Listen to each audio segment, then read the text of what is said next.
નમસ્કાર વિદ્યાર્થી મિત્રો, આજે આપણે બાયોલોજી વિષયનું ધોરણ 11 નું સોલ્યુશન મેગા ટેસ્ટનું સપ્ટેમ્બર મહિનાનું જોઈશું. બાયોલોજી વિષય જે છે એ પ્રશ્ન નંબર 91 થી ચાલુ થાય છે, જેમાં વર્ગીકરણની કક્ષાઓની ગોઠવણીનો ઉતરતો ક્રમ કયો છે એ આપણને અહીંયા માંગ્યો છે. મિત્રો, આપણને ખ્યાલ છે કે વર્ગીકરણના અંદર કક્ષામાં પહેલી જાતિ આવે છે, પછી પ્રજાતિ હોય છે, પછી કુળ હોય છે, પછી ગોત્ર હોય છે, પછી વર્ગ, સમુદાય અને છેલ્લે સૃષ્ટિ હોય છે. તો હવે જો ચડતો ક્રમ કરીએ તો જાતિથી સૃષ્ટિ તરફ જવાનું થાય, કેમ કે અહીંયા ઉતરતો ક્રમ છે એટલે આપણે સૃષ્ટિથી જાતિ તરફ જઈશું. તો અહીંયા તમે જોઈ શકો છો કે પહેલો ઓપ્શન છે સૃષ્ટિ. સૃષ્ટિ પછી સમુદાય આવશે, પછી વર્ગ આવશે, પછી ગોત્ર, કુળ, પ્રજાતિ અને જાતિ.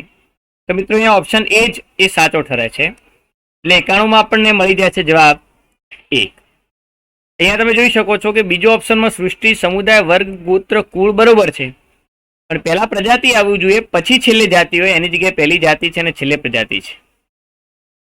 તો અહીંયા આ ઓપ્શન ખોટો ઠરશે. એના પછી સૃષ્ટિ, સમુદાય, પછી વર્ગ, પછી જાતિ આપી છે, તો સી ઓપ્શન પણ ખોટો છે અને ડી ઓપ્શન પણ ખોટો છે. વાત કરીએ પ્રશ્ન નંબર 92 ની, તો લાઇકેન્સ વિશે કયું વિધાન સાચું છે આપણે જોવાનું છે. તો મિત્રો લખ્યું છે કે લાઇકેન્સ છે પરસ્પર લાભકારક સહજીવન સંગઠનો ધરાવે.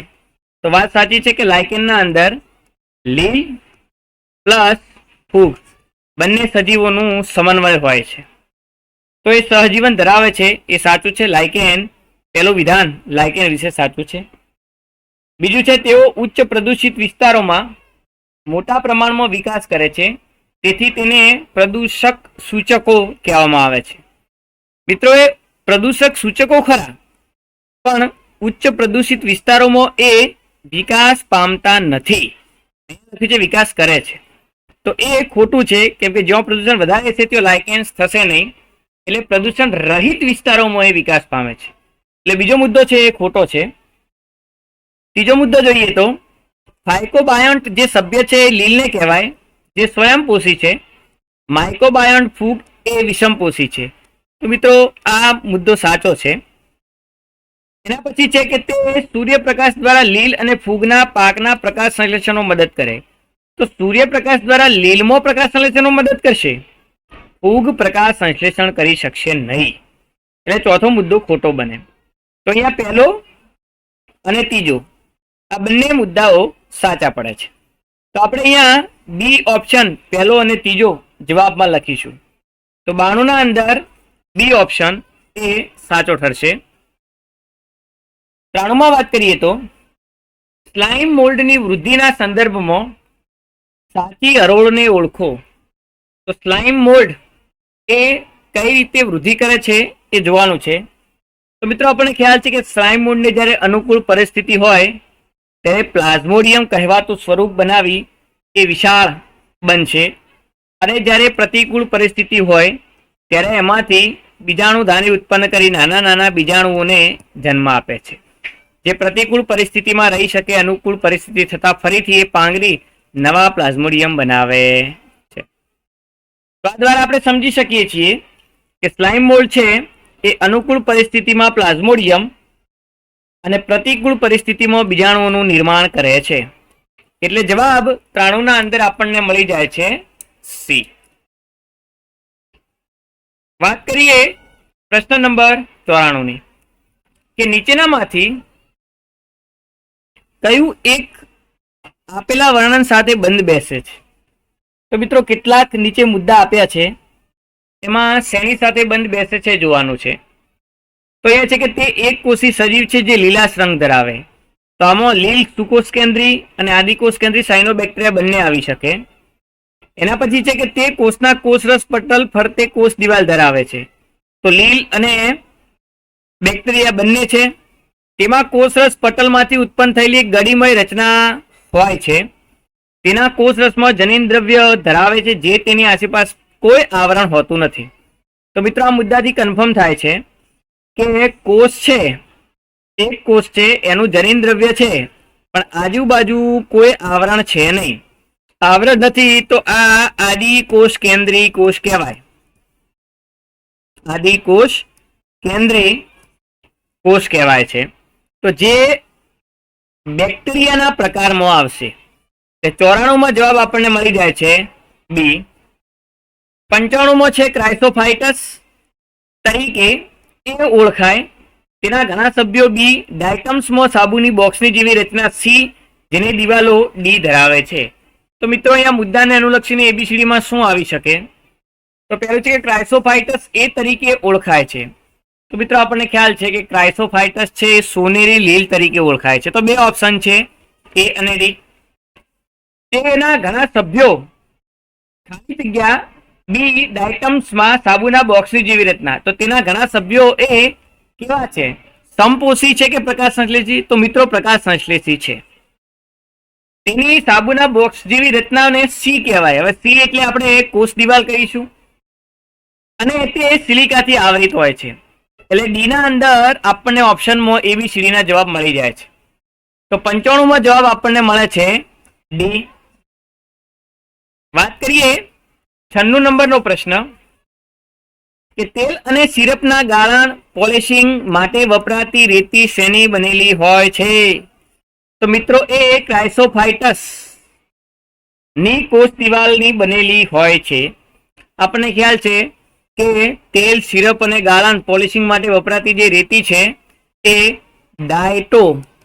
ડાયટોમેશિયસ પૃથ્વી તરીકે ઓળખાય છે.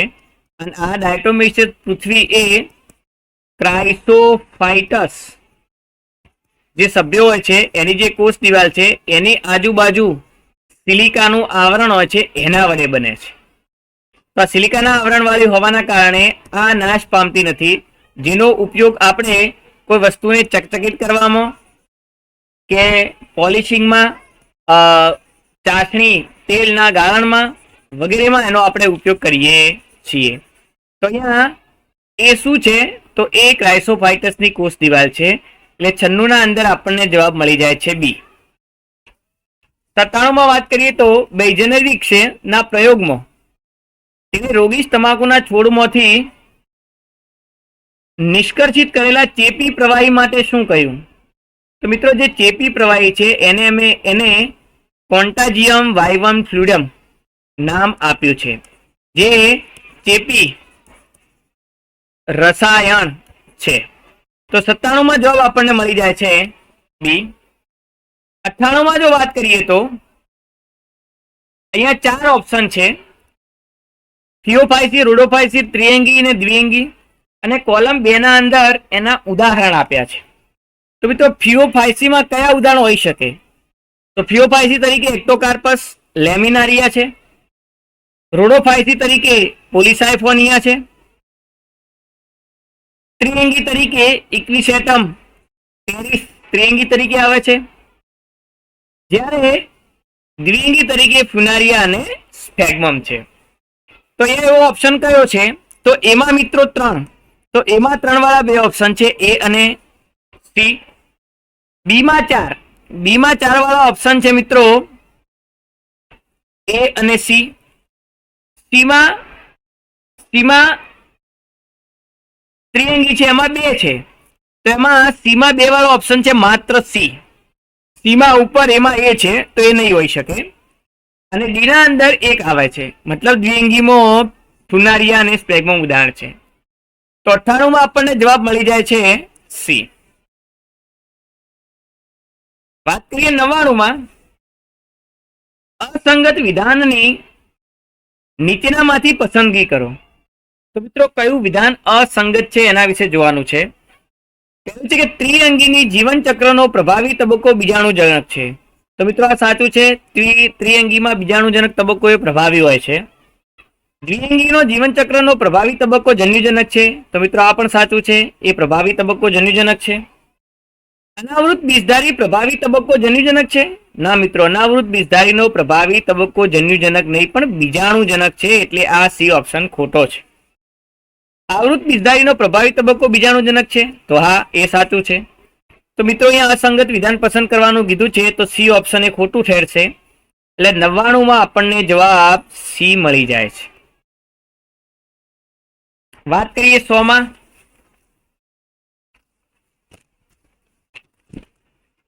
પોલીસલ્ફેટ એસ્ટર ખાલી જગ્યાની કોષ દિવાલમાં હાજર હોય છે, તો શેની કોષ દિવાલમાં હાજર હશે?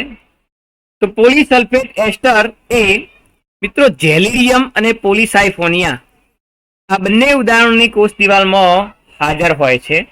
એટલે 100 ના અંદર આપણને જવાબ મળી જાય છે બી. વાત કરીએ 101 ની, તો સંગત વિકલ્પ પસંદ કરો. મિત્રો અહીંયા સંગત વિકલ્પ પસંદ કરવાનું આપણને કહ્યું છે કે ઘઉં છે તો એ સેપિન્ડેલ્સ, આંબો પોએલ્સ, માનવ ડિપ્ટેરા કે ઘરમાખી ડિપ્ટેરા. તો મિત્રો તમે જોઈ શકો છો આ બધામાં એ બી ને સી માં ખોટું ઓપ્શન આપ્યું છે. અહીંયા જે ઘરમાખી છે એ ડિપ્ટેરા એ સાચો ઓપ્શન છે, જે કોષ્ટક લગભગ 1.1 નો અંદર આપેલો છે. આ એટલે 101 ના અંદર જવાબ આપણને દિલ્હી ડી મળે છે. 102 માં વાત કરીએ તો મેન્જીફેરા ઇન્ડિકાના સંદર્ભમાં સાચા વિકલ્પને પસંદ કરો. તો મિત્રો મેન્જીફેરા ઇન્ડિકામાં કુળ એનું એનાકાર્ડિયેસી છે, જેનું ગોત્ર સેપિન્ડેલ્સ છે અને વર્ગ એનો દ્વિદળી છે. તો આ પહેલો જ મુદ્દો એ સાચો બને છે. બીજું ચેક કરીએ તો કુળ એનું સેપિન્ડેલ્સ છે. ના મિત્રો, કુળ એનું એનાકાર્ડિયેસી, સેપિન્ડેલ્સ નથી. તો બીજો ઓપ્શન તો નહીં આવે. સી જુઓ તો એનાકાર્ડિયેસી છે, હા. ગોત્ર સેપિન્ડેલ્સ છે, હા. પણ વર્ગ એનો એક દળી નથી, દ્વિદળી છે. એટલે સી જવાબ પણ નહીં આવે. ડી ના અંદર લખ્યું છે કે સેપિન્ડેલ્સ, તો એ તો કુલ જ નથી. તો જવાબ આપણને 102 ના અંદર મળી જાય છે એ. વાત કરીએ 103 ની, તો કક્ષાઓ માટે વૈજ્ઞાનિક શબ્દ પ્રયોજન તરીકે આપણે પી વપરાય છે. આમ ક્યુ એ જુદી જુદી કક્ષાઓનું આર એટલે કે નિર્દેશન કરે છે. ચોખા, ઘઉં, બિલાડી, કૂતરા, સસ્તનો, પ્રાણીઓ બધા જ વર્ગકના એસ છે. ત્યાં PQRS તરીકે શું એ જોવાનું છે મિત્રો. તો આપણને ખ્યાલ છે કે વૈજ્ઞાનિક શબ્દ તરીકે પી વપરાય, એટલે કોઈ પણ કક્ષા માટે વૈજ્ઞાનિક શબ્દ તરીકે શું વપરાય? તો વર્ગક વપરાય. આમ ક્યુ એટલે વર્ગકો છે, જુદી જુદી કક્ષાઓ આપે છે. ચોખા, ઘઉં, બિલાડી, કૂતરા, સસ્તનો, પ્રાણીઓ બધા જ શું છે? તો એ વર્ગકના સ્વરૂપો છે. અને જુદી જુદી કક્ષાઓ એ આર નું નિર્દેશન, અહીંયા નિર્દેશન શબ્દ આવશે. એટલે 103 ના અંદર જવાબ મળી જાય છે આપણને સી. વાત કરીએ પ્રશ્ન નંબર 104. તો અહીંયા નીચે પૈકી કેટલાક લક્ષણો પાંચસૃષ્ટિ વર્ગીકરણ પદ્ધતિ માટે RH વિટેકરે પસંદ કર્યા છે. એમાં પહેલું લક્ષણ કોષ રચના છે, બીજું છે પોષણ સંબંધી, ત્રીજું છે શ્લેષ્મની હાજરી, ચોથું છે જાતિ વિકાસીય, પાંચમું પક્ષમની હાજરી કે ગેરહાજરી છે, છઠ્ઠું પ્રજનન અને સાતમું છે સુકાઈનું આયોજન. તો પાંચસૃષ્ટિ વર્ગીકરણ પદ્ધતિ જે વિટેકરે આપી હતી એમાં કયા કયા લક્ષણો મિત્રો હતા? તો એક એક કરીને જોઈએ. તો પહેલા કોષ રચના હતી, તો હા. પોષણ પદ્ધતિ હતી, તો હા. શ્લેષ્મની ગેરહાજરી હાજરી, તો એના એ લક્ષણ એને લીધું નતું વર્ગીકરણમાં. જાતિ વિકાસીય સંબંધોનું લક્ષણ લીધું હતું, તો હા. પક્ષમની હાજરી કે ગેરહાજરી, તો એ લક્ષણ પણ એને લીધું નથી. પ્રજનન, તો હા એ લક્ષણ લીધું છે. સુકાઈનું આયોજન, તો આ એ લક્ષણ પણ લીધું છે. તો અહીંયા પહેલું, બીજું, ત્રીજું, ચોથું અને પાંચમું ટોટલ 5 લક્ષણો પાંચસૃષ્ટિ વર્ગીકરણ પદ્ધતિ આપવા માટે લીધા. તો જવાબ અહીંયા મળી જાય છે આપણને એ કે 5 લક્ષણોના આધારે પાંચસૃષ્ટિ વર્ગીકરણ પદ્ધતિ આવી. હવે આવે છે 105. તો રસાયણ સંશ્લેષી સ્વયંપોષી બેક્ટેરિયા કયા પોષક દ્રવ્યોના પુનઃચક્રીકરણમાં મહત્વનો ભાગ ભજવે છે? તો મિત્રો નાઇટ્રોજન, ફોસ્ફરસ, સલ્ફર અને લોહ. આ એનસીઈઆરટી ની બુકની બેઠી એક લીટી છે કે આ 4 તત્વોના પુનઃ ચક્રીકરણમાં રસાયણ સંશ્લેષી સ્વયંપોષી બેક્ટેરિયા મદદ આપણને કરશે. તો અહીંયા 105 ના અંદર જવાબ આપણને મળી જાય છે સી. વાત કરીએ 106. 106 ના અંદર કોલમ 1 અને 2 આપી છે. એમાં કઈ કોલમ સાથે કયા કોલમનો ઓપ્શન જોઈન્ટ થાય છે? તો પહેલું છે ખાદ્ય વાનગી. તો ખાદ્ય વાનગી તરીકે મોરેલ્સ અને ટ્રફલ્સ. તો મોરેલ્સ અને ટ્રફલ્સ એ ખાવા લાયક ફૂગના સભ્યો છે. મિત્રો અહીંયા બુકના અંદર ઇંગ્લિશની જે બુક છે એમાં ટ્રફલ્સ શબ્દ આપ્યો છે, જ્યારે ગુજરાતીમાં બફલ્સ છે. તો આ ઓલરેડી નીટના અંદર પૂછાયેલ છે, PYQ ના અંદર પૂછાયેલ છે. તો અહીંયા દરેક જણ ખાસ ધ્યાન રાખે કે મોરેલ્સ અને પછી બફલ્સની જગ્યાએ ટ્રફલ્સ શબ્દ આવે. તો જરાય ઇંગ્લિશની બુકમાં વેરિફિકેશન કરી અને ટ્રફલ્સ શબ્દ કરી લેવા વિનંતી છે દરેક વિદ્યાર્થીઓને. તો અહીંયા એ સાથે આપણે જોઈન્ટ કર્યું છે કયું? ચોથું, પ્રાયોગિક જનીન વિદ્યા. તો એમાં કોણ મદદ કરશે? તો ન્યુરોસ્પોરા જનીન વિદ્યામાં મદદ કરે છે. એન્ટીબાયોટિકના સ્ત્રોત તરીકે પેનિસિલિયમ હોય છે, જ્યારે ગેરુ અને અંગારિયામાં રોગ મિત્રો કોણ કરે? પક્સિનિયા નામની ફૂગ કરે છે. તો ઓપ્શનને જોતા આપણે એમાં 4, તો એમાં 4 વાળા ઓપ્શન 3 છે, A, C ને B. બીમાં 2 વાળા ઓપ્શન પાછા 2 છે, A ને C. એવી રીતે સીમાં 1, તો સીમાં પહેલો ઓપ્શન છે, એ ઓપ્શન છે C. તો જવાબ અહીંયા આપણને મળી જાય છે 106 ના અંદર C. વાત કરીએ 107 માં. તો નીચેના વિધાનો લીલ માટેના છે, સાચો વિકલ્પ પસંદ કરો. તો મિત્રો કેટલાક વિધાનો આપ્યા છે, કયા ખોટા છે અને કયા સાચા છે જોવાના છે. તો વનસ્પતિનો દેહ સુકાય સ્વરૂપે હોય તો હા, લીલનો વનસ્પતિ દેહ સુકાય સ્વરૂપે છે. તેઓ મોટા ભાગે જલીય હોય છે તો હા, લીલ મોસ્ટ ઓફ મોટા ભાગે જલીય હોય છે. પ્રજનન વાનસ્પતિક, અલિંગી કે લિંગી હોઈ શકે છે. ક્લેમ્ડોમોનાસ, વોલ્વોક્સ, હિલોથ્રિક્સ બહુકોષીય લીલ છે. તો મિત્રો ક્લેમ્ડોમોનાસ છે એ બહુકોષીય નથી, એ એક કોષીય લીલ છે. વોલ્વોક એક કોષીય વસાહતી, જ્યારે હિલોથ્રિક્સ એ તંતુમય છે. તો અહીંયા કેમ કે આ વિધાન એક કોષીય ને બહુકોષીય કહે છે એટલે ખોટું છે. તો ચોથું વિધાન એ ખોટું છે. તો 4 માંથી આપણને લગભગ પહેલું, બીજું અને ત્રીજું આ 3 વિધાનો સાચા ઠરે છે, જ્યારે ચોથું વિધાન છે એ ખોટું છે. એટલે જવાબ અહીંયા મળી જાય છે આપણને C. 108 ના અંદર વાત કરીએ તો ICBN માટે નીચેના પૈકી શું સાચું છે? તો મિત્રો અહીંયા ICBN નું પૂરું નામ આપણે કહેવાનું છે. I એટલે છે ઇન્ટરનેશનલ, C મતલબ થાય છે ઇન્ટરનેશનલ કોડ, B એટલે ફોર બોટનિકલ નોમેનક્લેચર, એટલે કે આંતરરાષ્ટ્રીય નામ આપવાની એક સંસ્થા. International code four botanical nomenclature દ્વારા કોઈપણ વનસ્પતિનું વૈજ્ઞાનિક નામ અપાય છે એના નિયમોને આધારે. તો international code for botanical nomenclature એ એનો જવાબ આવશે. એટલે 108 ના અંદર આપણને બોમ્બે મળે છે. વાત કરીએ 109 માં.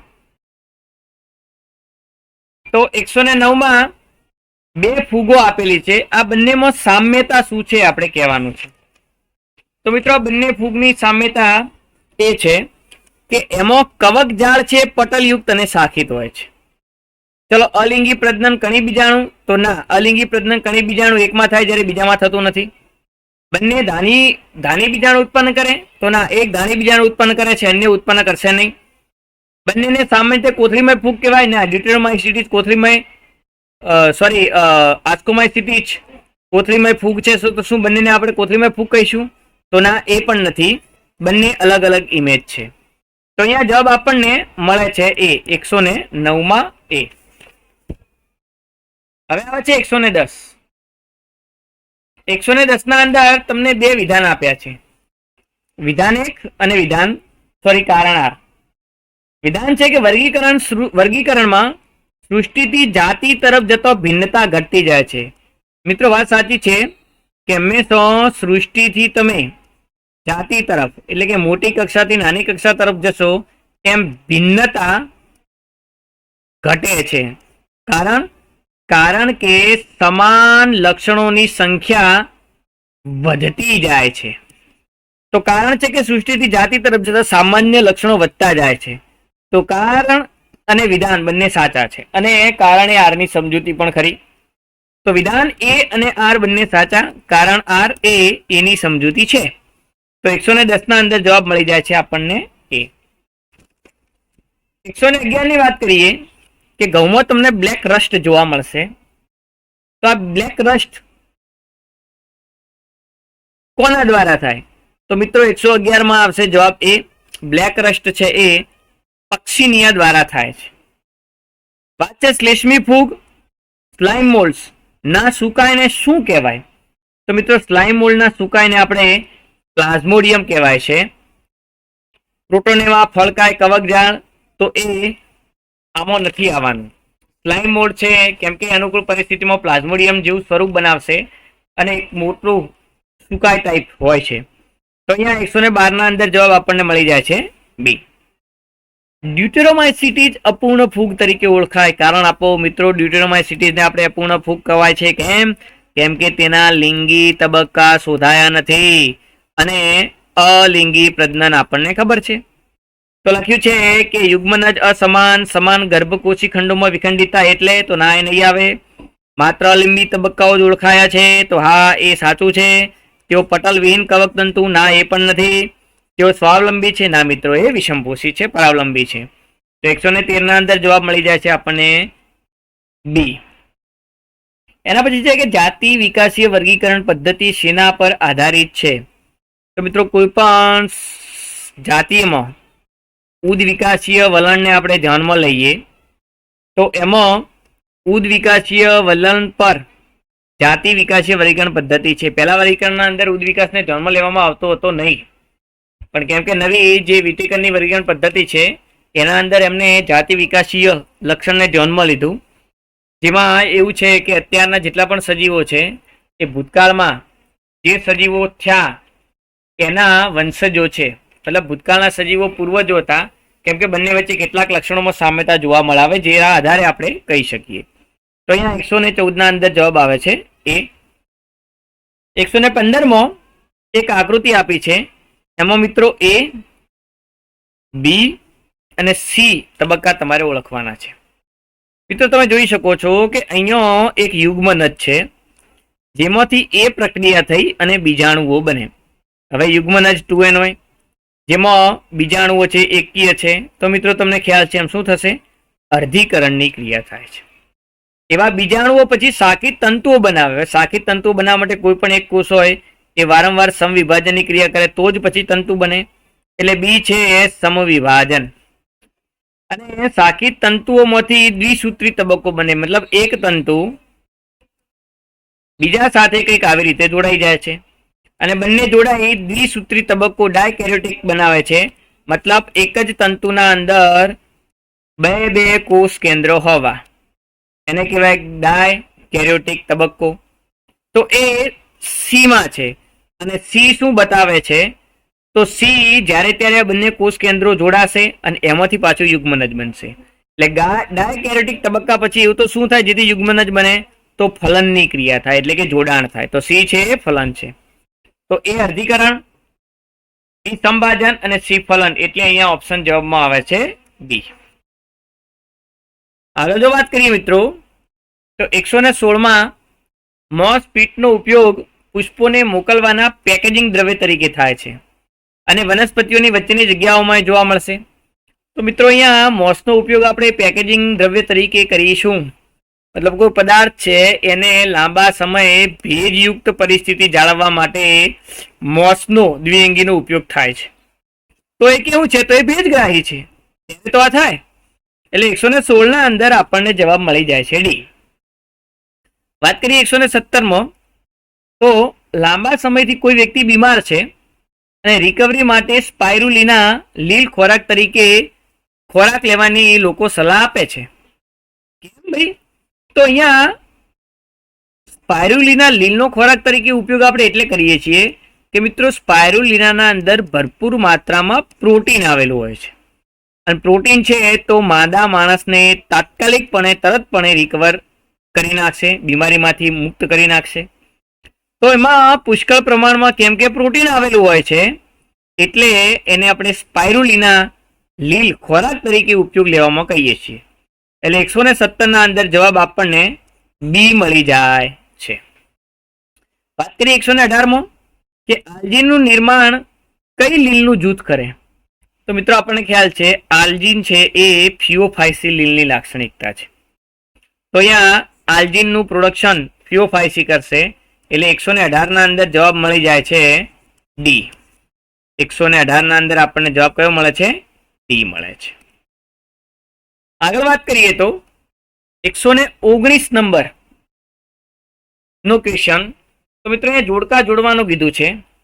એમાં ટેરિસ છે, ટેરિસ એટલે ત્રિઅંગી વનસ્પતિ.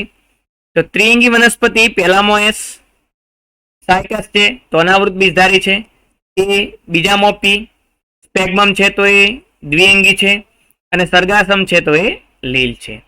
તો મિત્રો આપણને ખ્યાલ છે એમ જોડકામાં પહેલામાં એસ આવશે. તો પહેલામાં એસ વાળા બે ઓપ્શન છે એ ને બી. ચલો જોઈએ. બીજામાં પી આવે છે તો બીજામાં પી વાળો ઓપ્શન છે બી. તો અહીંયા બી જવાબ હોવો જોઈએ. તો 119 ના અંદર જવાબ આવે છે બી. આગળ વાત કરીએ તો ક્વેશ્ચન નંબર 120. ક્વેશ્ચન નંબર 20 ના અંદર મિત્રો જરાયુ વિન્યાસના સંદર્ભમાં કેટલીક તમને જોડ આપી છે. આમાંથી કઈ જોડ સાચી છે એ તમારે જોવાની છે.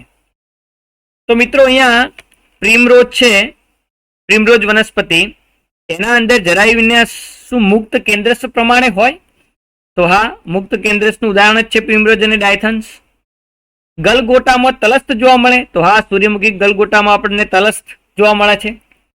વટાણા ધારાવર્તી જરાયુ વિન્યાસ ધરાવે? તો મિત્રો આ પણ સાચું છે, વટાણા છે ધારાવર્તી ધરાવે છે. મિત્રો દારૂડીમાં શું અક્ષવર્તી હોય? તો ના, દારૂડીમાં અક્ષવર્તી હોતું નથી. દારૂડીમાં ચર્મવર્તી જરાયુ વિન્યાસ હોય છે. એટલે જવાબ આપણને અહીંયા 1, 2 અને 3 સાચા છે, જ્યારે 4 ખોટા છે. તેવો ઓપ્શન આપણી જોડે એ છે. એટલે 120 ના અંદર જવાબ આપણને મળી જાય છે એ. વાત કરીએ મિત્રો 121 નંબરના ક્વેશ્ચનની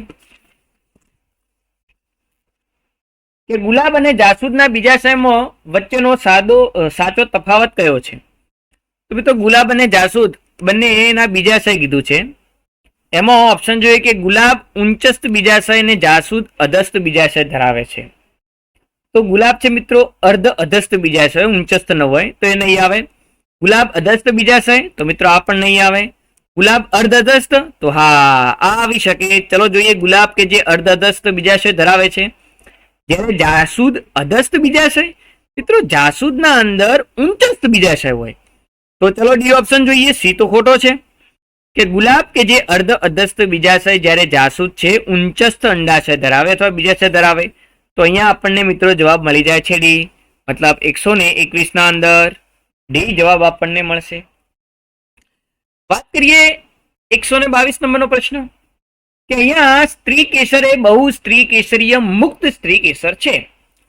એક વિધાન મિત્રો આપ્યું છે અને આ વિધાનને અભિવ્યક્તિ દ્વારા નીચેનો ઓપ્શન કયો સાચો છે તમારે જોવાનું છે. મુદ્દો છે કે સ્ત્રી કેસર ચક્ર એ બહુ સ્ત્રી કેસરીય છે. મતલબ અહીંયા ઘણી બધી સ્ત્રી કેસરો તમને જોવા મળશે. પછી લખ્યું છે કે મુક્ત સ્ત્રી કેસરી છે. મુક્ત સ્ત્રી કેસરીનો મતલબ થાય છે દરેક સ્ત્રી કેસરમાં પોતાનું બીજાશય, પોતાની પરાગનલિકા અને પોતાનું પરાગાસન આવેલું હશે. તો આના આધારે શું કહી શકાય? ચલો, સ્ત્રી કેસર ચક્રમાં માત્ર એક જ બીજકોષ સમાવે છે જે પુંકેસર સાથે જોડાય? તો ના, એ ઓપ્શનમાં નહીં આવે. સ્ત્રી કેસર એક કરતા વધુ સ્ત્રી કેસર ધરાવે? હા, આવી શકે. જે બધા મુક્ત હોય છે? તો મિત્રો હા, આ તો સ્ત્રી કેસર ચક્રમાં એકથી વધારે સ્ત્રી કેસરો પણ છે અને એકબીજાથી મુક્ત છે, જોડાયેલા નથી. ચલો સી જોઈએ કે સ્ત્રી કેસર ચક્ર માત્ર એક સ્ત્રી કેસર સમાવે જે મુક્ત હોય? ના મિત્રો, એક સ્ત્રી કેસર નહીં ધરાવે, એકથી વધારે ધરાવે છે, એટલે સી જવાબ નહીં આવે. સ્ત્રી કેસર એક કરતા વધુ સ્ત્રી કેસર જે યુક્ત હોય? મિત્રો યુક્ત નથી, મુક્ત છે, એટલે ડી પણ નહીં. તો 122 ના અંદર આપણને જવાબ મળી જાય છે બોમ્બે, બી. 123 નંબરમાં ક્વેશ્ચન છે કે નીચેનામાંથી એક વિકલ્પ પસંદ કરો. બાહ્યકના બાહ્ય સ્તરથી શરૂ કરીને અંતઃસ્તર સુધી પેશીઓનો ક્રમ. મિત્રો આપણને ખ્યાલ છે એમ કે પહેલું જે સ્તર હોય છે હંમેશા એ અધિસ્તર છે, જેને આપણે શું કહીશું? અધિસ્તર. એના પછીનું જે સ્તર આવે છે એ હોય છે બાહ્યક. તો બાહ્યકના અંદર શરૂઆતના જે કોષોનું સ્તર હોય છે એને આપણે શું કહેવાય છે? એને કહીએ છીએ અધઃ અધિસ્તર. હવે અધિસ્તરના અંદર તમને ખ્યાલ હોય તો એ દ્વિદળી પ્રકારના અંદર એ સ્થૂલ કોણક જ્યારે એક દળીમાં ઢઢોતકનું હોય છે. તો પેલું અધિસ્તરમાં સ્થૂલ કોણક ક્યાં દેખાય છે? તો આ બંને અહીંયા છે અને અહીંયા છે સ્થૂલ કોણક. ચલો બીજું જે કોષોનું સ્તર હોય છે એમાં કોષો આંતરકોષીય અવકાશવાળા મોટા હોય છે, જેને આપણે કહેવાય છે મૃદુતકીય બાહ્યક. એટલે આ છે મૃદુતકીય સ્તર. એવો ઓપ્શન છે માત્ર સી. તો જવાબ આપણને સી મળે છે. અને છેલ્લું જે સ્તર હોય છે જેમાં કોષો પીપ જેવી ગોઠવણી ધરાવે છે, તો આ જે છે કેમ કે પ્રકાંડ છે એટલે કાંજી સ્તર પણ હશે, મતલબ કાંજી કણો પણ ધરાવશે. તો આ છે અંતઃ સ્તર. તો અહીંયા અધિસ્તર પહેલું સ્તર છે, મૃદુતકીય બાહ્યક બીજું સ્તર છે અને અંતઃ સ્તર ત્રીજું સ્તર છે. તો અહીંયા આપણને 123 ના અંદર જવાબ મળી જાય છે સી. વાત કરીએ પ્રશ્ન નંબર 124 ની. તો જેમ આપણે પરિઘથી કેન્દ્ર તરફ દ્વિદળી પ્રકારમાં જઈએ તો આપણને જોવા મળતી પેશીઓનો અનુક્રમ કયો હોય યોગ્ય? તો મિત્રો જો દ્વિદળી પ્રકારના અંદર સૌ પ્રથમ આપણે અધિસ્તર હોય છે, પછીનું જે સ્તર છે એ બાહ્યકનું છે, બાહ્યક પછીનું સ્તર છે એનું છેલ્લું સ્તર અંતઃસ્તર આવશે, પછી પરિચક્ર આવશે, પછી અન્નવાહક આવે છે, એના પછી જલવાહક આવે છે, અને છેલ્લે જે વસ્તુ હોય છે એને કહીશું આપણે મજા અથવા ગર. તો મિત્રો એવો ઓપ્શન કયો છે? તો અધિસ્તર, બાહ્યક, અંતઃસ્તર, અનુદારુ. હા મિત્રો ખાસ જોવાનું છે કે જલવાહકના અંદર સૌ પ્રથમ શું આવે છે? તો જલવાહકમાં કેમ કે અહીંયા પ્રકાંડ કીધું છે, પ્રકાંડના અંદર આદિદારુ અંદર હોય જ્યારે અનુદારુ હોય છે બહાર હોય છે. તો કેમ કે આપણે બહારથી અંદર જઈએ છીએ તો પહેલું અનુદારુ આવશે, પછી આદિદારુ આવશે. તો આપણે એના પછીનો ભાગ છે મજા અથવા ગરનો છે. તો અહીંયા અધિસ્તર, બાહ્યક, અંતઃસ્તર, અનુદારુ, આદિદારુ અને ગર એટલે કે મજા. એટલે ઓપ્શન એ એનો જવાબ છે. તો 124 ના અંદર જવાબ આવી જાય છે એ. 125 માં વાત કરીએ તો નીચે આપેલ દ્વિદળી ને એકદળી પ્રકારનો તફાવત ખાલી જગ્યા છે તેમાંથી કયું સાચું છે?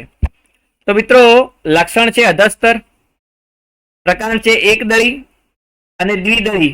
તો જે અધસ્તર છે, અધિસ્તર પછી આવતું અધસ્તર, તો એ ઢઢોતકી એકદળીમાં છે જ્યારે સ્થૂલકોણીય દ્વિદળીમાં છે. તો આ તફાવત સાચો છે, પહેલો જ ઓપ્શન સાચો. ચલો બીજું આપણે જોઈએ કે બીજું કયું સાચું હોઈ શકે? તો અહીંયા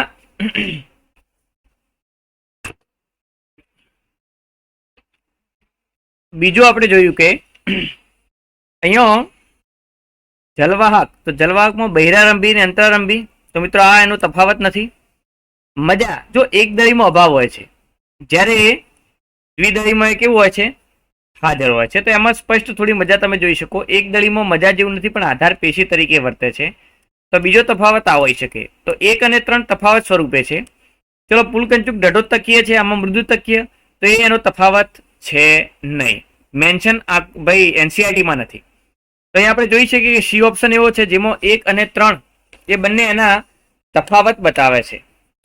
તો હવે પ્રશ્ન નંબર 126 તરફ આપણે આગળ વધીએ કે પ્રશ્ન નંબર 126. ઓકે, 125 ના અંદર સી જવાબ આપણે લખીશું. અહીંયા 126 ના અંદર છે કે અનુક્રમે એકાંતરિત, સન્મુખ અને ભ્રમિરૂપ પર્ણવિન્યાસ ધરાવતી વનસ્પતિ કઈ? મિત્રો એકાંતરિત કોને કહેવાય? તો પ્રકાંડના અંદર એક ગાંઠ હોય, ગાંઠ ઉપર એક જ પર્ણ હોય, તો એને આપણે એકાંતરિત કહીશું. સન્મુખ કોને કહેવાય? તો એક ગાંઠ ઉપર જ્યારે સામસામે બે પર્ણ ઉદ્ભવતા હોય પણ એક જ ગાંઠથી, તો એને કહેવાય સન્મુખ. ભ્રમિરૂપ કોને કહેવાય? તો એક જ ગાંઠ ઉપરથી જ્યારે એક કરતા વધારે પર્ણો કંઈક આવી રીતે ગોઠવાય છે તો આને આપણે ભ્રમિરૂપ અથવા ભ્રમણાકાર તમે કહી શકો. એવી વનસ્પતિના ઉદાહરણમાં જાસૂદ છે એકાંતરિત છે, આંકડો છે સન્મુખ છે અને સપ્તપર્ણી છે કરણ છે. તો મિત્રો અહીંયા જવાબ આપણને 126 ના અંદર એ મળી જાય છે. 127 માં જો વાત કરીએ તો નીચે પૈકી ખોટું વિધાન પસંદ કરો. તો મિત્રો આ પુષ્પ વિન્યાસ માટે ખોટું વિધાન કયું છે એ આપણે જોવાનું છે. તો ચાલો કરીએ કે ખોટું વિધાન કયું છે. ચલો જોઈએ શું કહે છે એમાં.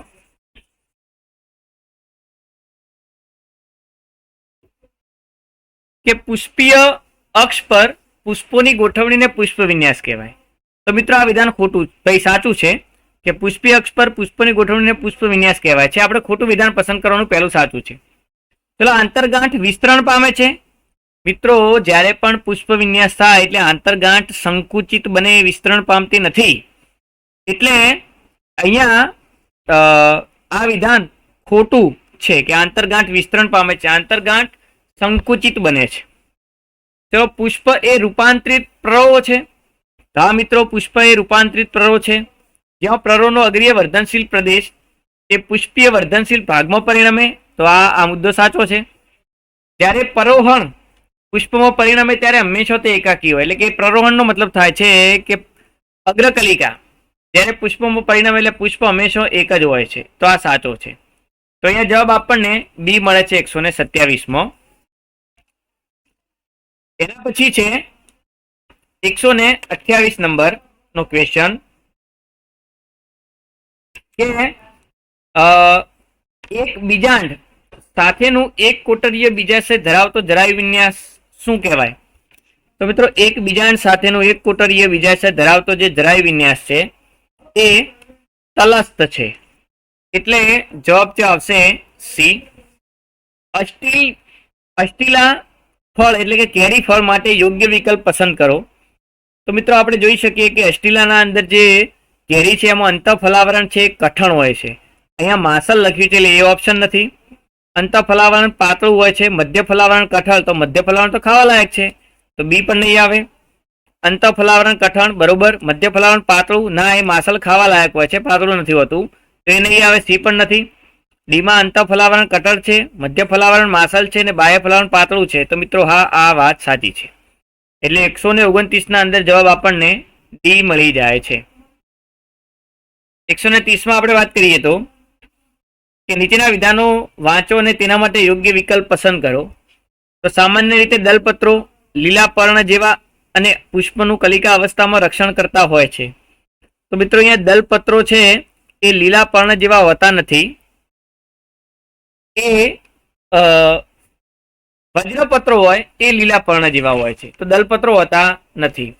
તો આ વિધાન પહેલું વિધાન તો ખોટું ઠરે છે. બીજું કે વજ્રપત્રો પરાગનયન માટે કીટકોને આકર્ષવા તેજસ્વી રંગ ધરાવે, તો મિત્રો એ તો દલપત્રો કરે છે, તો એ પણ ખોટું છે. જો પુષ્પમાં પુંકેસરો જોડાયેલો હોય તો એને યુક્ત પુંકેસરી કહેવાય, તો હા આ વિધાન સાચું છે, એને યુક્ત પુંકેસરી કહી શકાય. દરેક બીજાશયમાં એક કે વધુ અંડકો ચપટા ગાદી જેવા ભાગ સાથે જોડાયેલા એને જરાયુ કહેવાય, તો હા મિત્રો આ પણ સાચું છે કે એને જરાયુ આપણે કહીશું, કેમ કે બીજાશયના અંદર ગાદી જેવા ભાગમાં અંડક નાળ સાથે અંડક જોડાયેલા હોય છે, તો આ જે ગાદી જેવો ભાગ છે એને આપણે જરાયુ કહેવામાં આવે છે. એના પછી હોય છે સાલ્વિનિયા અને રાઈ. સાલ્વિયા અને રાઈના પુંકેસર તંતુઓના લંબાઈમાં વિવિધતા જોવા મળે. હા મિત્રો વિવિધતા જોવા મળે છે. એટલે અહીંયા બીજું, ચોથું અને પાંચમું, ત્રીજું, ચોથું અને પાંચમું, 3, 4 અને 5 એ સાચા છે, જ્યારે પહેલું ને બીજું ખોટું છે. તો ઓપ્શનના અંદર શોધીએ એવો ઓપ્શન.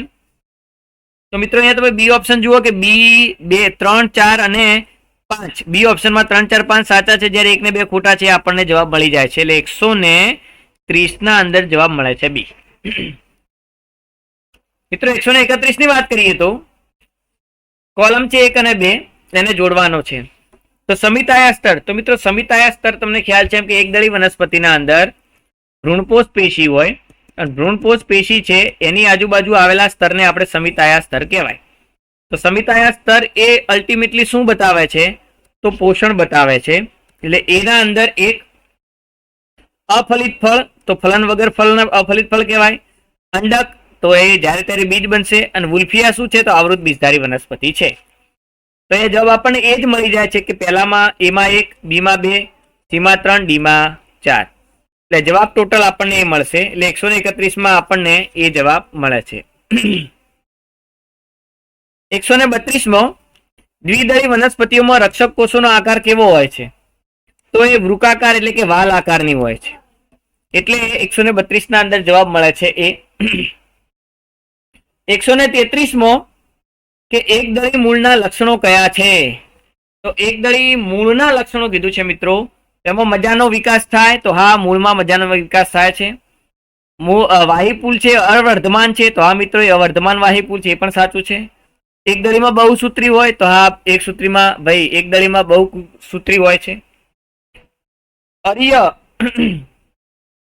વાહીપુલ જોવા મળે છે, તો હા અર્ય વાહીપુલ કોને કહેવાય? તો જલવાહક અને અન્નવાહક અલગ અલગ ત્રિજ્યા ઉપર આવેલા હોય તો એને અર્ય વાહીપુલ કહેવાય છે. તો અહીંયા અલગ અલગ ત્રિજ્યા ઉપર જલ અને અન્નવાહક જોવા મળે છે મૂળમાં, તો એ પણ સાચું છે. આગળ વાત કરીએ તો અંતઃસ્તરની ગેરહાજરી. તો આ મિત્રો અંતઃસ્તરની ગેરહાજરી એક દળી વનસ્પતિમાં ભાઈ એક દળીના વનસ્પતિના મૂળમાં હોય છે, તો આ મિત્રો અંતઃસ્તર તો હાજર હોય છે, એની ગેરહાજરી હોતી નથી. તો તમે જોઈ શકો કે 4 પહેલું, બીજું, ત્રીજું અને ચોથું આ 4 લક્ષણો એક દળી મૂળના અંદર જોવા મળશે. પાંચમું લક્ષણ જોવા મળશે નહીં, એટલે જવાબ આપણને મળી જાય છે બી. 4 લક્ષણો એના અંદર જોવા મળે છે. વાત કરીએ 134 નંબરનો ક્વેશ્ચન કે નીચે આપેલામાંથી કયા લક્ષણો અધિસ્તરના છે, તેમાંથી સાચા વિધાનો કયા છે? તો અધિસ્તરના લક્ષણોમાં વાત કરો તો તે વિસ્તરેલા ઘનિષ્ઠ રીતે ગોઠવાયેલા કોષોના બનેલા હોય, તો મિત્રો આ સાચું છે. તે વિસ્તરેલા એટલે કે કદમાં મોટા ઘનિષ્ઠ રીતે ગોઠવાયેલા હોય છે. તે સામાન્યતઃ એક સ્તરીય હોય, તો અધિસ્તર હંમેશા એક સ્તરીય હોય છે. તે મૃદુતકીય છે, તો આ મિત્રો અધિસ્તરના જે કોષો છે મૃદુતકના છે. તેમાં મોટી રસધાની હાજર હોય છે, તો આ મિત્રો એમાં મોટી રસધાની પણ હાજર હોય છે. તો અહીંયા 4 ઓપ્શન આપ્યા છે, 4 વિકલ્પો, 4 સાચા છે. એ પ્રમાણે ઓપ્શન જોઈએ તો એ સિવાયને બધા ના ખોટું, બધા સાચા છે, એટલે આપેલ તમામ સાચા. જવાબ આવશે ડી. છેલ્લો ઓપ્શન તમને જોઈ શકો છો કે જવાબ ડી છે. 135 ના અંદર 2 કોલમ આપ્યા છે, કોલમ 1 અને 2 તમારે જોડવાના છે. તો કોલમ એમાં ક્યુટિકલ છે, તો ક્યુટિકલ શું છે? તો મિત્રો એ મીણનું એક સ્તર છે જે પાણીનો વ્યય અટકાવશે.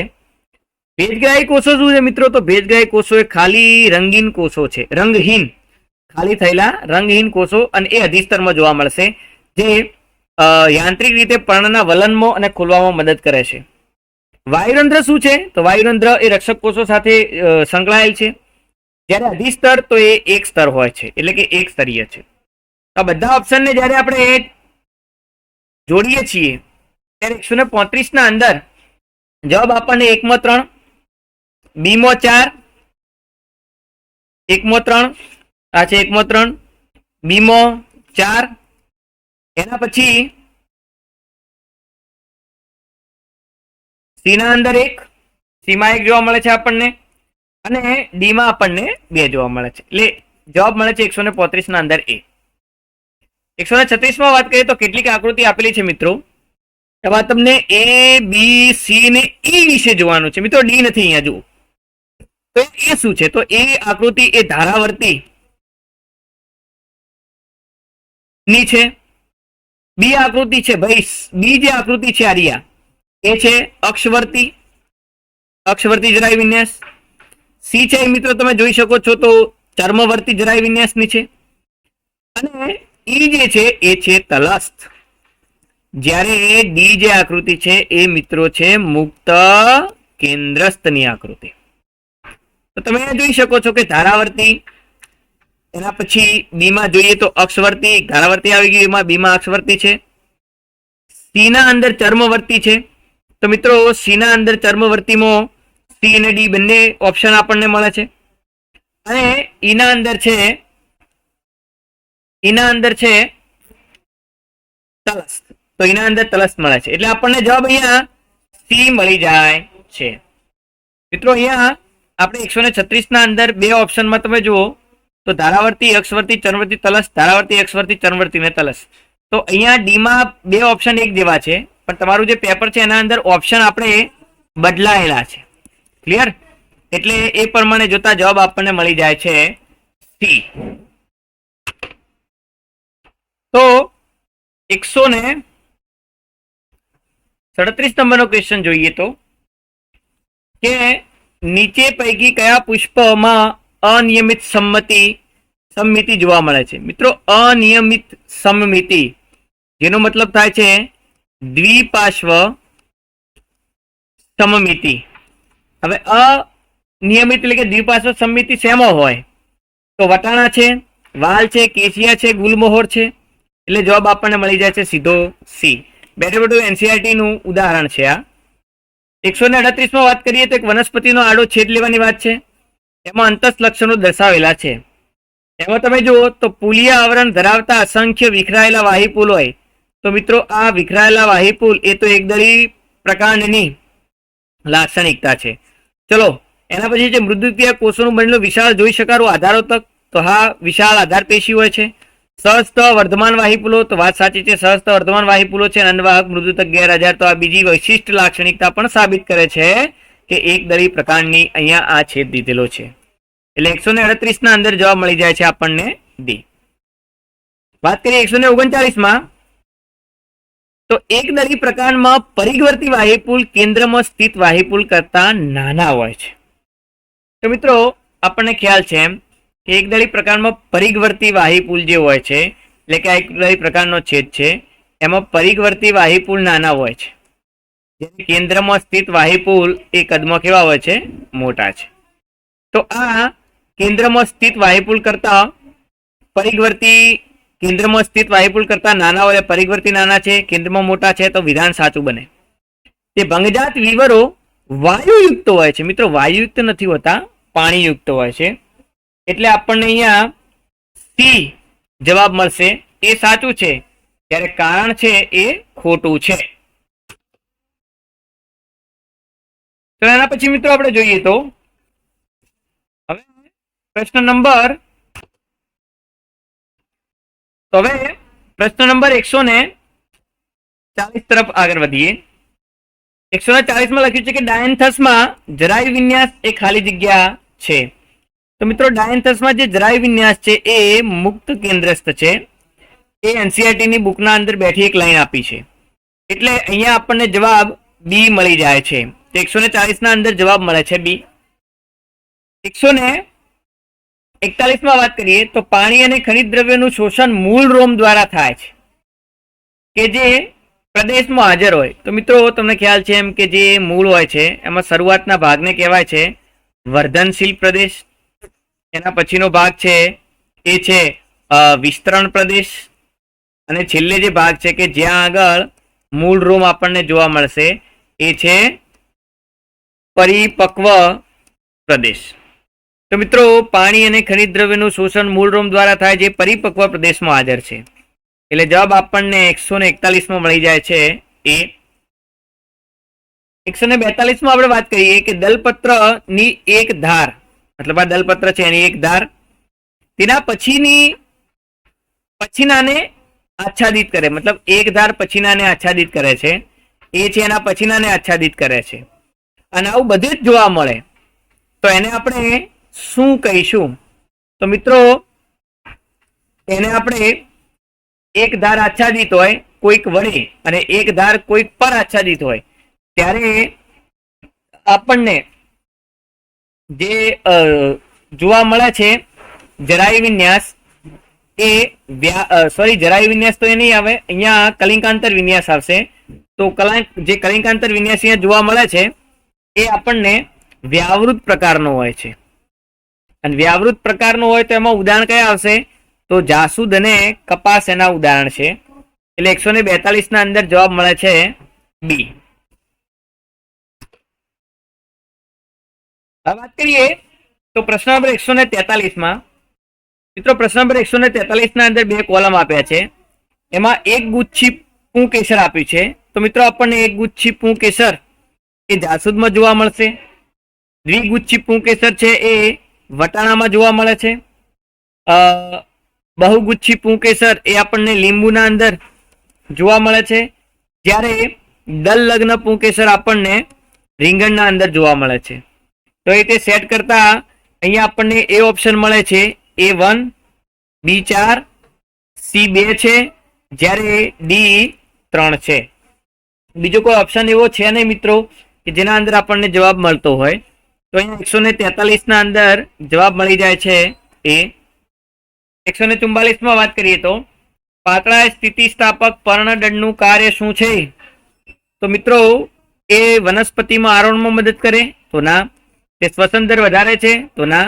તે પર્ણફલકને પવનમાં ફરકવા દે, તેના દ્વારા પર્ણ ઠંડુ કરે અને પર્ણની સપાટી તાજી હવા લાવે છે. તો મિત્રો આ કામ છે પર્ણફલકને પર્ણ જે ફલક હોય છે એને પવનમાં ફરકવા દે છે અને એની જે સપાટી છે એને તાજી હવા મેળવી અને ઠંડુ રાખે છે. ચલો ઉષ્વેદન ઘટાડે, તો ના મિત્રો, ઉષ્વેદન ઘટાડે એવું પર્ણદંડનું કાર્ય નથી. એટલે 144 ના અંદર આપણને મળી જશે સી જવાબ.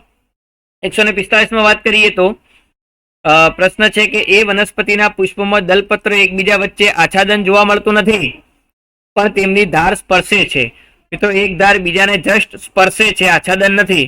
તો આવું ધારાસ્પર્શીમાં હોઈ શકે, અને ધારાસ્પર્શી એ આંકડાનું ઉદાહરણ છે. આવું ધારાસ્પર્શી કલિંગાંતર વિન્યાસમાં હોય અને એમાં ઉદાહરણ આપણને જોવા મળે છે આંકડો. એટલે 145 ના અંદર જવાબ આવશે એ. 146 માં વાત કરીએ તો નીચેનામાંથી કયું શિરા વિન્યાસ માટે સાચું નથી? તો મિત્રો શિરા વિન્યાસ માટે પાણી, ખનિજ દ્રવ્યો, ખોરાકનું વહન માટે ચેનલ રૂપે કામ કરે, આ તો સાચું છે. શિરા પર્ણફલકને દ્રઢતા બક્ષે છે, આ પણ સાચું છે.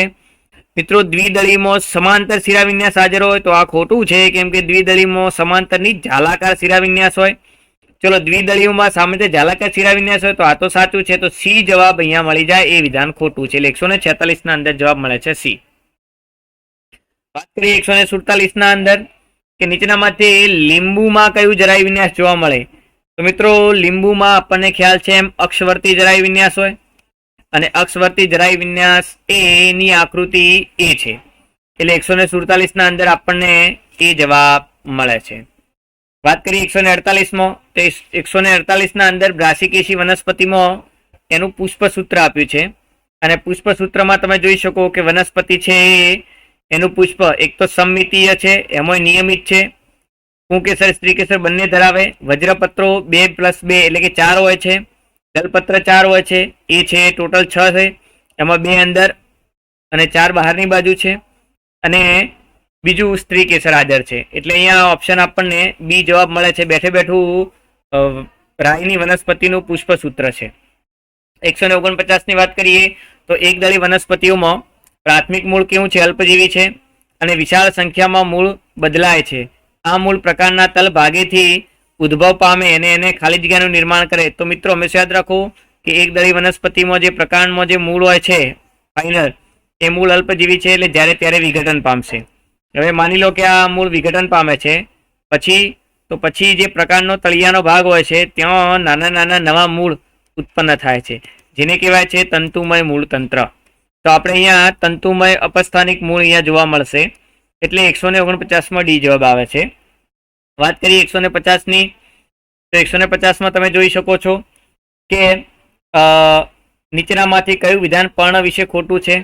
તો પર્ણ સાદું ત્યારે કહેવાય જ્યારે પર્ણફલક સંપૂર્ણ અથવા છેદન પામે તો પણ મધ્ય શિરા સુધી છેદન પામે ન, ત્યારે એને સાદું પર્ણ કહેવાય. તો આ તો વિધાન સાચું છે. અહીંયા આપણે ખોટું શોધવાનું છે, ખોટું પૂછ્યું છે એ શોધવાનું છે. પર્ણ સંયુક્ત કહેવાય જ્યારે પર્ણફલક છેદન મધ્ય શિરા સુધી થાય કે જે ઘણી બધી પર્ણિકામાં વિભાજિત કરે, તો આ પણ સાચું છે. વાત કરીએ કે પર્ણ એ પ્રકાશ સંશ્લેષણ માટેનું મહત્વનું વાનસ્પતિક અંગ છે, તો એ પણ સાચું છે, કેમ કે પ્રકાશ સંશ્લેષણ કરી શકે છે. પર્ણ એ ઉષ્વેદન અંગ નથી મિત્રો, પર્ણ એ ઉષ્વેદન પણ કરે છે, એટલે ડી ખોટું ઓપ્શન છે. તો 150 ના અંદર આપણને જવાબ મળી જાય છે ડી. 151 માં વાત કરીએ તો પુષ્પ સંદર્ભે ખોટું વિધાન શોધવાનું કીધું છે. તો પુષ્પ છે રૂપાંતરિત પ્રરોહ છે, જ્યાં પ્રરોહ અગ્રીય વર્ધનશીલ પ્રદેશ પુષ્પીય વર્ધનશીલમાં બદલાય, તો આ તો સાચું છે વિધાન. ચલો પુષ્પ હંમેશા એકાકી હોય જ્યારે પ્રરોહ કલિકા પુષ્પમાં પરિણમે, તો આ પણ સાચું વિધાન છે. પુષ્પીય અક્ષ પર પુષ્પોની ગોઠવણીને પુષ્પ વિન્યાસ કહેવાય, આ પણ સાચું છે. ચલો ટોચ બહિરું ભેદનું અનુપ્રસ્થ નિર્માણ કરે છે અને આંતરગાંઠ વિસ્તરણ પામે છે. તો મિત્રો આંતરગાંઠ વિસ્તરણ નથી પામતી, વિસ્તરણ પામતી અટકી જાય છે, કેમ કે અહીંયા વિસ્તરણ પામે છે લખ્યું છે, પામતી નથી, એટલે ડી ઓપ્શન આપણો સાચો નીકળશે. એટલે 151 ના અંદર જવાબ આવશે ડી. 152 માં વાત કરીએ તો જાસૂદમાં કેવું હોય પુષ્પ? તો જાસૂદના અંદર વ્યાવૃત કલિકાંતર વિન્યાસ જોવા મળે, અને એનું જે બીજાશય છે કેવું છે? અધોજાયી છે. સોરી, પુષ્પ છે અધોજાયી છે. હવે પુષ્પ જ્યારે અધોજાયી હોય ત્યારે બીજાશય મિત્રો કેવું હોય છે? તો ઊંચસ્થ બીજાશય હોય છે.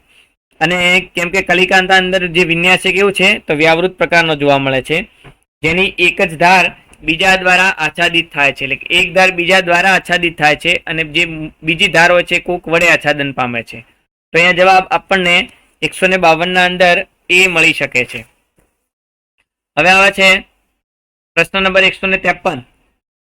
153 ના અંદર કોલમ એ અને બી ને જોડવાની વાત છે, જ્યાં સાચું સંયોજન પસંદ કરવાનું છે. તો મિત્રો પુષ્પદંડ એટલે શું? તો પુષ્પનો દંડ એટલે પુષ્પદંડ, એટલે એને આપણે 2 માં લઈશું. એવી રીતે ઉપપર્ણ શું છે? તો મિત્રો નાના પર્ણ જેવી રચનાને આપણે ઉપપર્ણ કહીશું. ક્લિયર? એના પછી નિપત્ર. તો નિપત્ર શું છે? તો નિપત્ર અવનત અથવા ઘટેલું પર્ણ છે, તો એ 1 આવશે. એના પછી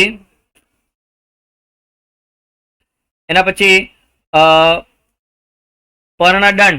તો પર્ણદંડ એટલે પર્ણનો દંડ એટલે પર્ણદંડ, તો એ અહીંયા ત્રીજામાં આવે છે. તો આ રીતે જો આપણે ઓપ્શન શોધીએ તો પહેલો ઓપ્શન આપણને સાચો મળી જાય, જ્યાં એ બરોબર 2 ઓપ્શન આપ્યા છે, મતલબ 2 છે, બી બરોબર 4 છે, સી બરોબર 1 છે અને ડી બરોબર 3 છે. જે આપણે જોડકા જોડ્યા છે એ રીતનું છે. એ બરોબર 2, બી બરોબર 4, સી બરોબર 1 અને ડી બરોબર 3. તો આ રીતે આપણને મળે છે. તો અહીંયા 153 ના અંદર જવાબ મળી જાય છે એ. વાત કરીએ 154 ના અંદર શું કહેવા માંગે છે? તો 154 માં 3 આકૃતિઓ આપી છે. આકૃતિમાં લખ્યું છે કઈ આકૃતિ સાચી છે. તો મિત્રો અહીંયા આકૃતિ એ, અને આપણે લખીશું બી અને અહીંયા લખીશું સી. મતલબ આ 3 આકૃતિઓ છે. પેપરમાં તમારે નામ નિર્દેશન ઓલરેડી આપેલા હશે. તો એના અંદર આપણે જોઈએ તો તમે પહેલી જે આકૃતિ છે એ બીજી અને ત્રીજી આકૃતિ કઈ છે? તો મિત્રો પહેલી ઉંચસ્થ બીજાશય સાથે અધોજાય પુષ્પ બતાવે છે. તો સી ઓપ્શનમાં ઉંચસ્થ બીજાશય નહીં, અહીંયા પરિજાય પુષ્પ છે ને અર્ધ અધસ્થ બીજાશય છે, એટલે પહેલો ઓપ્શન ખોટો છે. બીજામાં છે કે એ અર્ધ અધસ્થ બીજાશય સાથે પરિજાય પુષ્પ, તો અહીંયા એ ઓપ્શન અર્ધ અધસ્થ, ત્યાં અર્ધ અધસ્થ નથી પણ ઉંચસ્થ બીજાશય છે, તો એ પણ ખોટું છે. ચલો બી ના અંદર જુઓ કે અધસ્થ બીજાશય છે. મિત્રો અધસ્થ બીજાશય નહીં આવે, અર્ધ અધસ્થ આવશે, કેમ કે ઉપરી જાય પરિજાય પુષ્પની આકૃતિ છે. તો અહીંયા ડી ઓપ્શન તમે જોઈ શકો, ડી ઓપ્શન માં એ આપ્યું છે એટલે આ આકૃતિ છે જેમાં ઉંચસ્થ બીજાશય છે ને અધોશાહી પુષ્પ છે. તો અહીંયા 154 ના અંદર આપણને ડી જવાબ મળી જાય છે કે આપેલ આકૃતિમાંથી માત્ર એ સાથેનું જે નિર્દેશન છે સત્ય છે. હવે આવે છે કે 154મો પ્રશ્ન કે નારિયેળનું ફળ છે એ શામાંથી વિકાસ પામે? તો નારિયેળનું ફળ મિત્રો એક સ્ત્રી કેસરીય ઉંચસ્થ બીજાશયમાંથી નિર્માણ પામે છે, એટલે 155 ના અંદર જવાબ આપણને એ મળે છે. વાત કરીએ 156, તો વિધાન છે અને કારણ છે. એમાં લખ્યું છે કે કેટલીક સુંબી કુલની વનસ્પતિઓમાં પર્ણતર ફૂલેલો હોય છે. તો મિત્રો આ સાચું છે કે પર્ણતર કેટલીક સિંબી કુલની વનસ્પતિઓમાં કેવો તો કે ફૂલેલો હશે. કારણ ફૂલેલો પર્ણતલ પીનાધાર કહેવાય છે, તો ફૂલેલા પર્ણતલને આપણે પીનાધાર પણ કહેવાય છે, આ પણ સાચું છે. તો અહીંયા મિત્રો એ ને આર સાચું છે અને આર છે એ એનું સાચું વર્ણન નથી, કેમ કે ફૂલેલો પર્ણતલ પીનાધાર કહેવાય એટલે કેટલીક સિંબીકુલની વનસ્પતિમાં પર્ણતલ ફૂલેલો છે એવું છે નહીં. પર્ણતલ ભાઈ સિંબીકુલની વનસ્પતિમાં ફૂલેલો હોય છે જેનું નામ છે પીનાધાર. પીનાધારના કારણે પર્ણતલ ફૂલેલો હોય એવું છે નહીં, એટલે બંને વિધાન સાચા પણ સમજૂતી નથી. એટલે 156 ના અંદર જવાબ આપણને મળી જાય છે બી. 157 માં આપણે વાત કરીએ તો અહીંયા કેટલીક વનસ્પતિઓની જોડ આપી છે, એમાં સમાન પર્ણ વિન્યાસ શેમાં જોવા મળશે? તો મિત્રો રાઈ અને જાસૂદના અંદર પર્ણ વિન્યાસ તમને સમાન જોવા મળે છે. એના સિવાયનું તમે જુઓ તો રાઈ અને સપ્તપર્ણીમાં તો ના બંનેમાં અલગ અલગ પર્ણ વિન્યાસ છે. એના પછી સીમાં જુઓ તો સૂર્યમુખી ને જામફળ તો ના ત્યાં પણ અલગ અલગ પર્ણ વિન્યાસ તમને જોવા મળશે. એના પછી છે કે આંકડો અને સપ્તપર્ણી તો એમાં પણ અલગ અલગ પર્ણ વિન્યાસ જોવા મળે છે. તો આપણે અહીંયા જોઈ શકીએ છીએ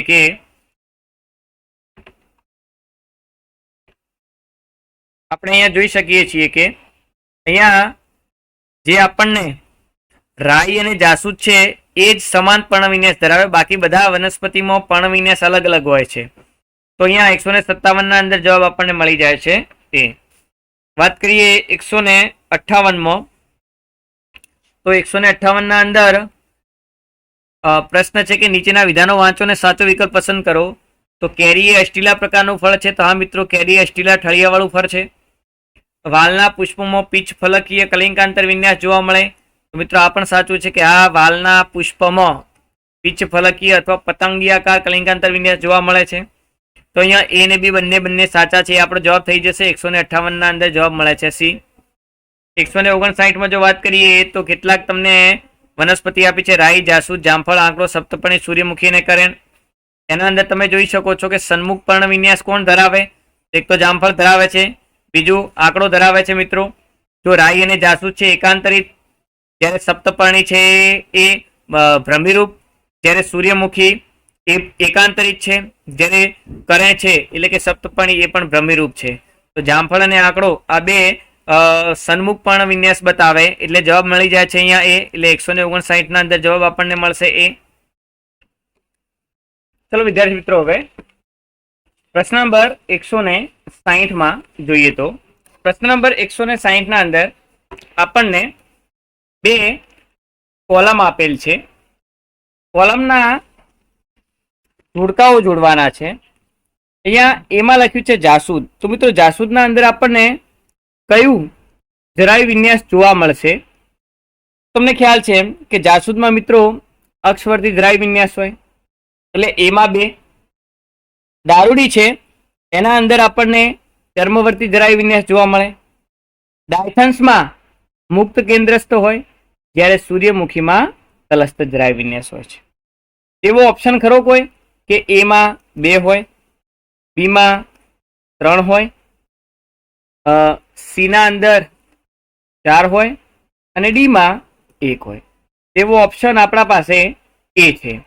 એના અંદર તમે જોઈ શકો કે એમાં 2 છે, બીના અંદર 3 છે, સીમાં 4 છે અને ડીમાં 1 છે. એટલે 160 ના અંદર આપણે એ ઓપ્શન છે. 161માં વાત કરીએ તો ખાલી જગ્યાના અંતઃસ્તરમાં વિશાળ માત્રામાં સ્ટાર્ચ કણો જોવા મળે. મિત્રો આપણને ખ્યાલ છે કે દ્વિદળી જે પ્રકાંડ હોય છે એના અંતઃસ્તરમાં સ્ટાર્ચ ના કણો જોવા મળે છે અને એના કારણે દ્વિદળી પ્રકારના અંતઃસ્તરને આપણે કાંજી સ્તર પણ કહેવામાં આવે છે. એટલે અહીંયા 161 ના અંદર જવાબ આપણને મળી જાય છે તે. 162માં વાત કરીએ તો સમદ્વિપાર્શ્વ પર્ણ માટે ખોટું વિધાન પસંદ કરો. મિત્રો સમદ્વિપાર્શ્વ પર્ણ એકદળી પર્ણ છે, એમાં ખોટું વિધાન કયું છે? તો જોઈએ કે વાહિપુલો લગભગ સમાન કદના હોય, તો આ વિધાન તો સાચું છે. અધિસ્તરનો દરેક કોષ હરિતકણ ધરાવે. તો મિત્રો અધિસ્તરનો દરેક કોષ હરિતકણ ધરાવતો નથી, એ વિધાન ખોટું લાગે છે. સમાંતર શિરાવિન્યાસ ધરાવે, તો આ વિધાન પણ સાચું છે. ઉપરી અને અધ અધિસ્તર લગભગ સમાન સંખ્યામાં વાયુરંધ્રો હોય, તો આ વિધાન પણ સાચું છે. એટલે અહીંયા જવાબ આપણને મળી જાય છે બી. તો 162 ના અંદર બી એ ખોટું વિધાન છે. 163માં વાત કરીએ તો ભેજગ્રાહી કોષો એ ખાલી જગ્યા. એટલે ભેજગ્રાહી કોષો શું છે? તો હરિત રંગના પ્રકાશ સંશ્લેષી કોષો છે? તો ના. રૂપાંતરિત ઉપરી અધિસ્તર છે? તો હા, ઉપરી અધિસ્તરના અંદર રૂપાંતરિત થયેલા કોષો છે જે ખાલી થયેલા હોય છે અને પાણીની હાજરી અને ગેરહાજરી પ્રત્યે પોતાની સક્રિયતા બતાવે છે. તો પર્ણને વલન કરવામાં પણ મદદરૂપ થાય. અહીંયા લખ્યું છે સી ઓપ્શન કે પાણીનો વ્યય કરવામાં મિત્રો વ્યય અટકાવવામાં મદદરૂપ થાય છે, એટલે સી જવાબ નહીં આવે. નાના અંતઃસ્તરીય કોષો છે? તો ના, એ અંતઃસ્તરીય કોષો નથી, અધિસ્તરના કોષો છે પણ રૂપાંતરિત થયેલા. એટલે 163 ના અંદર જવાબ આપણને બી મળી જાય છે. પ્રશ્ન નંબર 164. 164માં જુઓ તો લંબોદક મૃદુતક ખાલી જગ્યામાં હાજર હોય છે. મિત્રો એકદળી પર્ણના અંદર અધ અધિસ્તરની નીચે લંબોદક ના હોય, શિથિલોતક પેશી છે. એકદળી પર્ણના ઉપરી અધિસ્તરની નીચે પણ શિથિલોતક છે. દ્વિદળી અને એકદળી પર્ણમાં વાયુપુલની આસપાસ? તો ના, એ ન આવી શકે. દ્વિદળી પર્ણમાં ઉપરી અધિસ્તર? તો મિત્રો આ સાચું છે. તો જવાબ અહીંયા આપણને 164 ના અંદર ડી મળે છે, કારણ કે દ્વિદળી અધિસ્તર, દ્વિદળી પર્ણનું જ્યારે પ્રથમ સ્તર દોરીએ તો જેને આપણે ઉપરી અધિસ્તર કહેતા હતા, એના પછી લાંબા કોષો આવેલા હોય છે જેને આપણે લંબોતક કહીએ છીએ. એના પછી ઘણા બધા આંતરકોષીય અવકાશ ધરાવતા કોષો હોય જેને શિથિલોતક કહેવાય. અને ફરીથી વળે ત્યાં અધઃ અધિસ્તર આવી જાય છે.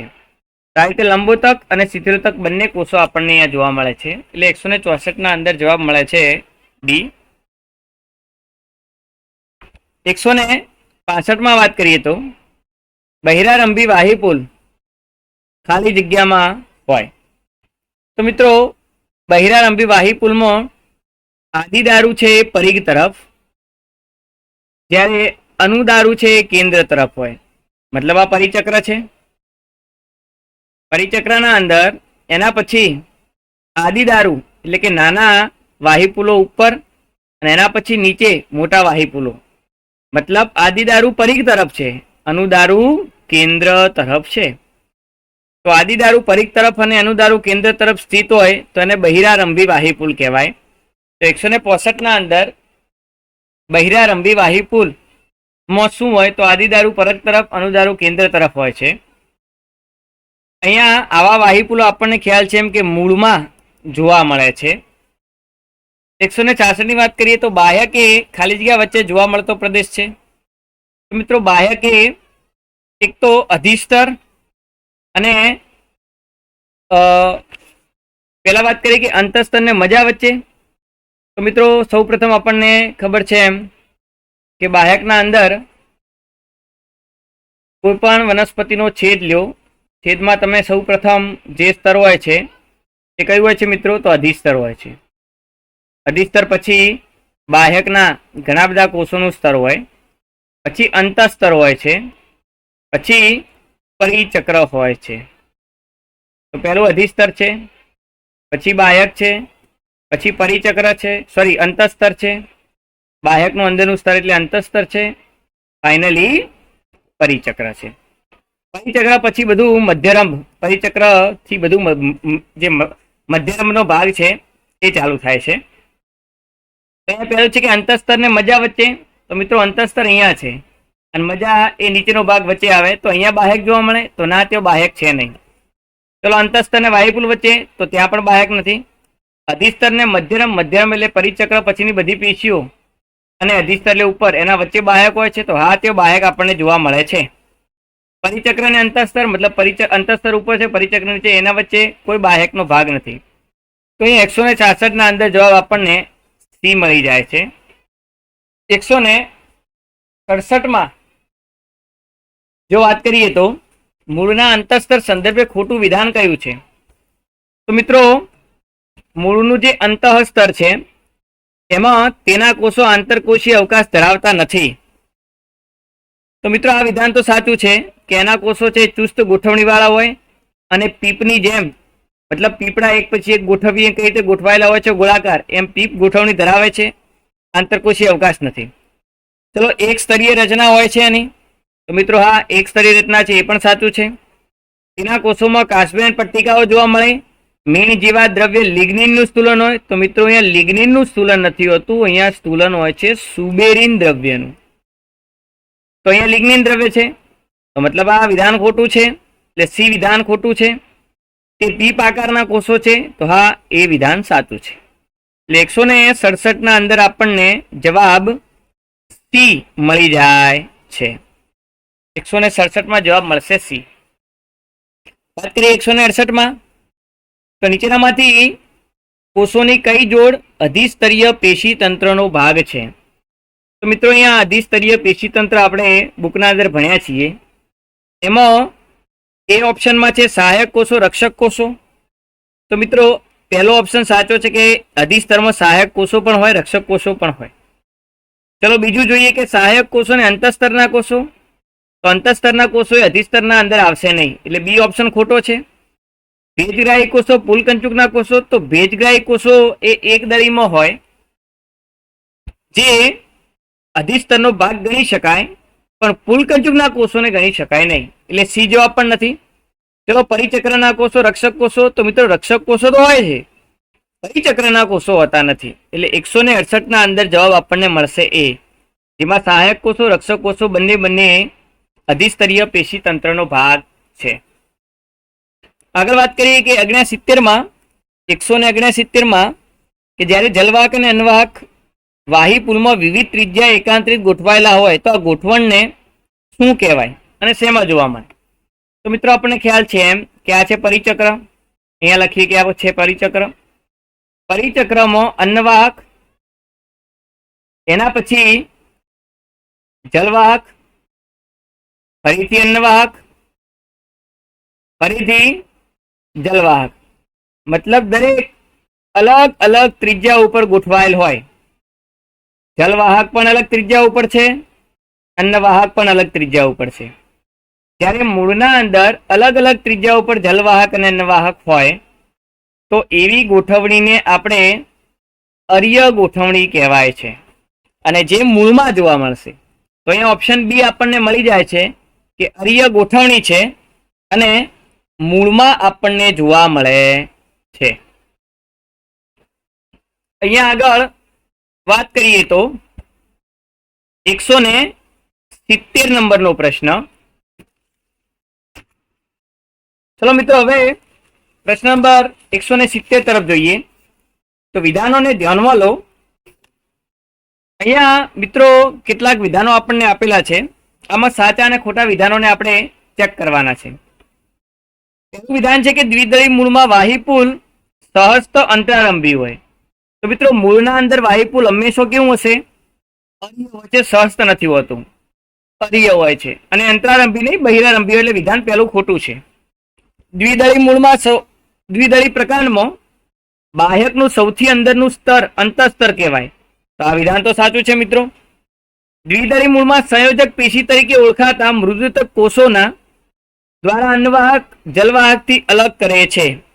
મિત્રો દ્વિદળી મૂળમાં સંયોજક પેશી અથવા સંયોગી પેશી મૃદુતક કોષો દ્વારા અન્નવાહકથી જલવાહકને અલગ કરે છે. તો આ પણ સાચું છે.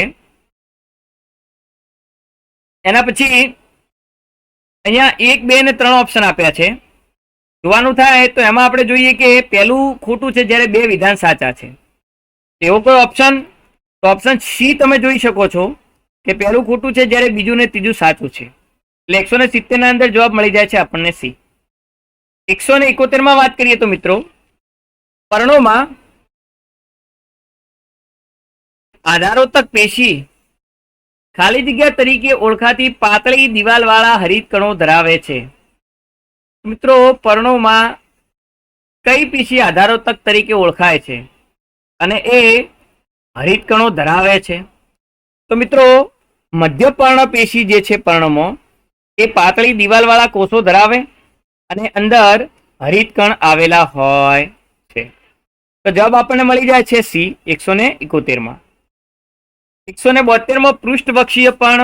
મિત્રો પૃષ્ઠવક્ષીય પર્ણ એટલે દ્વિદળી પર્ણ થાય. દ્વિદળી પર્ણમાં જલવાહક અને શિથિલોતક પેશીનું સ્થાન ક્યાં છે?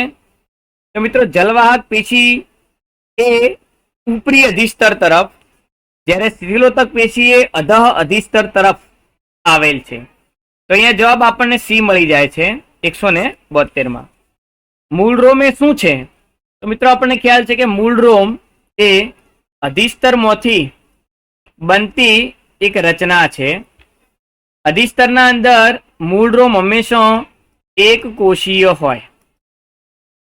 તો અધિસ્તર કોષોનું બહુકોષીય વિસ્તરણ તો ના એ નહીં આવે. અધિસ્તરીય કોષોનું અકોષીય વિતરણ તો ના કોષીય છે એ પણ નહીં આવે. અધિસ્તરીય કોષોનું એક કોષીય વિસ્તરણ તો હા એક કોષીય વિસ્તરણ એટલે કે એક કોષમાંથી મૂળરોમનું નિર્માણ થાય છે. અંતઃસ્તરીય તો અંતઃસ્તર ના આવે, અધિસ્તર આવશે. એટલે જવાબ આપણને સી મળે છે. એ, બી અને ડી ખોટા છે. એટલે 173 ના અંદર જવાબ સી મળી જાય. 174 ની વાત કરીએ તો ફેટી એસિડમાં કાર્બોક્સિલ સમૂહ COOH આર જૂથ સાથે જોડાયેલો હોય, જેમાં આર જૂથ શું છે? તો મિત્રો આર જૂથ તરીકે મિથાઇલ, ઇથાઇલ કે CH2 જૂથની વધુ સંખ્યા ધરાવતા 1 થી 19 કાર્બન હોઈ શકે. તો જવાબ અહીંયા આવશે કે ડી બધા હોય છે. મતલબ 172 માં ડી જવાબ. વાત કરીએ 174 માં ડી જવાબ આવે છે. 175 ની વાત કરીએ તો ફોસ્ફેટ અને શર્કરાના હાઇડ્રોક્સિલ જૂથ વચ્ચે બનતો બંધ. મિત્રો આપણને ખ્યાલ છે કે રિબોઝ અથવા ડિઓક્સી રિબોઝ શર્કરા હોય, એનો જે 5મો કાર્બન છે એની સાથે ફોસ્ફોરિક એસિડ કંઈક જોડાય છે. આ ફોસ્ફોરિક એસિડ અને 5મા કાર્બન વચ્ચે જે બંધ બનતો હોય છે એ બંધ હોય છે ફોસ્ફો એસ્ટર બંધ. એટલે કે અહીંયા એસ્ટર બંધ બને છે. તો જવાબ ફોસ્ફેટ અને શર્કરાના હાઇડ્રોક્સિલ સમૂહ વચ્ચે બનતો બંધ કયો છે? તો એસ્ટર બંધ છે. એટલે 175 ના અંદર આવે છે સી. 176 માં છે કે લેસિથિન શું છે મિત્રો? તો આકૃતિ 9.1 બુકના અંદર આપેલું છે. એમાં લેસિથિન એ ફોસ્ફોલિપિડ છે જે કોષ રસ પટલના બંધારણમાં જોવા મળે છે, જેમાં ફોસ્ફેટ કોલિન સાથે જોડાય અને 2 ફેટી એસિડની શૃંખલાઓ હોય છે. 177 176 માં જવાબ આપણને સી મળે છે. 177 નંબરના પ્રશ્નમાં છે કે લિપિડના સંદર્ભમાં નિવેદનો નીચે મુજબ છે. તો પહેલું છે કે ફક્ત એક બંધ ધરાવતા લિપિડને અસંતૃપ્ત ફેટી એસિડ કહેવાય. તો મિત્રો આ ખોટું છે. એક બંધ ધરાવતા લિપિડને અસંતૃપ્ત નહીં પણ સંતૃપ્ત ફેટી એસિડ કહેવાય છે. લેસિથિન એ ફોસ્ફોલિપિડ છે, તો આ એ ફોસ્ફોલિપિડ એ સાચું છે. ટ્રાયહાઇડ્રોક્સી પ્રોપેન એ ગ્લિસરોલ છે, તો આ ટ્રાયહાઇડ્રોક્સી પ્રોપેન એટલે કે પ્રોપેન સાથે 3 OH સમૂહ જોડાયેલા હોય એ ગ્લિસરોલ જ છે. પામેટિક એસિડમાં કાર્બોક્સાઇલેજ કાર્બન સાથે 20 કાર્બનના અણુ હોય. તો મિત્રો અહીંયા કાર્બોક્સાઇલેજ એટલે કે COOH ના કાર્બન સાથે 15 અણુ કાર્બન હોય છે, એટલે ટોટલ 16 કાર્બનના અણુઓ થાય. પણ અહીંયા તો આપણને 20 કીધું છે, એટલે આ વિધાન ખોટું છે. ઈ વિધાન છે કે એરેડોનિક એસિડના અંદર 16 કાર્બન હોય? ના મિત્રો, ત્યાં 20 કાર્બન હોય છે, જેમાં 4 ડબલ બંધ આપણને જોવા મળશે. તો ઈ વિધાન ખોટું છે. તો આપણે અહીંયા જોઈએ કે બીજું બી સી આ બંને સાચા છે, જ્યારે બાકી બધા વિધાનો ખોટા છે. એટલે ઓપ્શનના અંદર જોઈએ તો ઓપ્શન સી એ કેવો છે? જો તમને કહે છે કે બી અને સી સાચા છે, તો અહીંયા જવાબ આપણને સી મળી જાય છે. એટલે 177 માં જવાબ સી આવે છે. 178 માં મિત્રો એક આકૃતિ આપી છે, આકૃતિને ઓળખવાની છે. મિત્રો આકૃતિ 9.1 ના અંદર આપેલી છે, જેમાં તમે જોઈ શકો છો કે 2 વિષમ ચક્રીય રિંગ છે, જેમાં પ્રથમ કાર્બન, બીજો, ત્રીજો, ચોથો, પાંચમો, છઠ્ઠો કાર્બન છે, 7, 8 અને 9. એક તો અહીંયા કેમ કે નાઇટ્રોજન વિષમ ચક્રીય રિંગ છે આરિયા, એટલે કા પ્યુરિન કા પિરિમિડિન હશે. હવે કેમ કે અહીંયા 2 રિંગો છે એટલે એ પ્યુરિનની લાક્ષણિકતા બતાવે છે. અને બીજું કન્ફર્મેશન એ થાય કે પ્યુરિનમાં નાઇટ્રોજન પહેલા, ત્રીજા, 7મા અને 9મા સ્થાને આવેલા હોય છે રિંગમાં. તો અહીંયા જવાબ આપણને મળી જાય છે આ પ્યુરિન છે, પ્યુરિન તેમાં પણ એડેનિન છે. એટલે 178 ના અંદર જવાબ આપણને મળે છે એ. 179 માં વાત કરીએ તો ન્યુક્લિયોસાઇડ કોણ છે? તો મિત્રો અહીંયા ડાયલિક અથવા સાઇટિડિલિક એસિડ એ ન્યુક્લિયોટાઇડ છે, ગ્વાનિલિક એસિડ એ પણ ન્યુક્લિયોટાઇડ છે, યુરિડાઇલિક એસિડ એ પણ ન્યુક્લિયોટાઇડ છે, થાઇમિડિન એ એકલો ન્યુક્લિયોસાઇડ છે. તો થાઇમિડિન એ ન્યુક્લિયોસાઇડ છે, જ્યારે થાઇમિડિલિક એસિડ એ ન્યુક્લિયોટાઇડ સ્વરૂપ છે. તો અહીંયા 179 માં જવાબ મળી જાય છે આપણને ડી. મિત્રો એના પછી છે કે લેસિથિનના બંધારણમાં તે ન હોય. મિત્રો આપણને ખ્યાલ છે એમ કે લેસિથિનના બંધારણના અંદર એક ગ્લિસરોલ હોય છે, જ્યારે બે ફેટી એસિડના સમૂહો કંઈક આવી રીતે જોડાયેલા હોય છે, જે એસ્ટર બંધ ધારણ કરતા હોય છે. અહીંયા ફેટી એસિડના 2 સમૂહો, એક R1 અને R2, એક હોય છે ગ્લિસરોલ, એની સાથે એક ફોસ્ફેટ જોડાયેલો હોય છે, અને આ ફોસ્ફેટ એ કોલિન અણુ તરીકે અન્ય નાઇટ્રોજન કન્ટેનિંગ અણુ ધરાવે છે. તો તમે જોઈ શકો છો કે આખી લેસિથિનની રચનામાં તમને એક તો કાર્બન જોવા મળશે, બીજો ઓક્સિજન જોવા મળશે, હાઇડ્રોજન જોવા મળશે, નાઇટ્રોજન જોવા મળશે, ફોસ્ફરસ જોવા મળશે. તો મિત્રો કાર્બન છે, નાઇટ્રોજન છે, ફોસ્ફરસ છે, સલ્ફર ક્યાંય જોવા મળતો નથી. એટલે 180 ના અંદર જવાબ આપણને મળી જાય છે ડી, કે સલ્ફર ક્યાંય જોવા મળતો નથી. તો આઈ હોપ કે તમને મેગા ટેસ્ટનું બાયોલોજીનું જે સોલ્યુશન છે એ એમાં ખબર પડી હોય. વધુ એક નવા સોલ્યુશન સાથે આવતા મહિને મળીએ. ત્યાં સુધી દરેકને જય હિન્દ,